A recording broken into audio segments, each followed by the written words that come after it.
India viral news में आप सभी का स्वागत है। मैं सिकंदर रंगरेज। एक बार फिर हत्या से दहला भुसावल शहर। भुसावल के अयान कॉलोनी में रहने वाला एक युवक का दोपहर में अपनी पत्नी से किसी बात को लेकर झगड़ा हुआ। रात में जब पत्नी के पिता और कंडारी निवासी युवक झगड़ा सुलझाने घर आए तो दोनों में कहासुनी हो गई और गुस्से में आए पति ने युवक पर धारदार चाकू से वार कर उसकी बेरहमी से हत्या कर दी। उसने अपने ससुर पर भी चाकू से वार कर उन्हें भी गंभीर रूप से घायल कर दिया।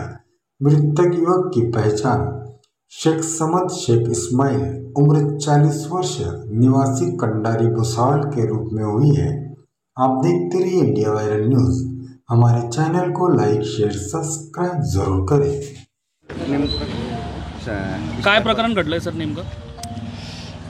भुसावळमधील जे आयन कॉलनी आहे यात सुभान शेख आणि त्याची पत्नी म्हणजे हे 4-5 वर्षापूर्वीचं लग्न झालं आहे, परंतु त्यांचे कौटुंबिक वाद होते।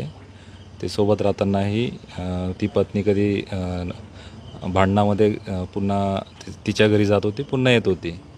आज दुपारी देखील त्यांच्यात काहीतरी कौटुंबिक वाद झाला, त्याच्यामुळे ती पत्नी घर सोडून तिच्या मामाच्या घरी गेली होती। त्याच्यानंतर त्या पत्नीचे वडील आणि तिचा मामा असे या जावायला समजवण्यासाठी त्याच्याकडे आला असता त्यांच्यामध्ये भांडणं झाले आणि त्या भांडणातून जावाईने तिच्या वडिलांना व तिचे जे मामा आहेत त्यांना मारहाण केलेली आहे। त्या मारहाणीमध्ये तिचे मामा हे मयत झालेले आहेत आणि तिच्या वडिलांना देखील डोक्याला जखमा झालेल्या आहेत। त्यांच्या फिर्यादीवरून आता गुन्हा दाखल करण्याची प्रक्रिया सुरू आहे।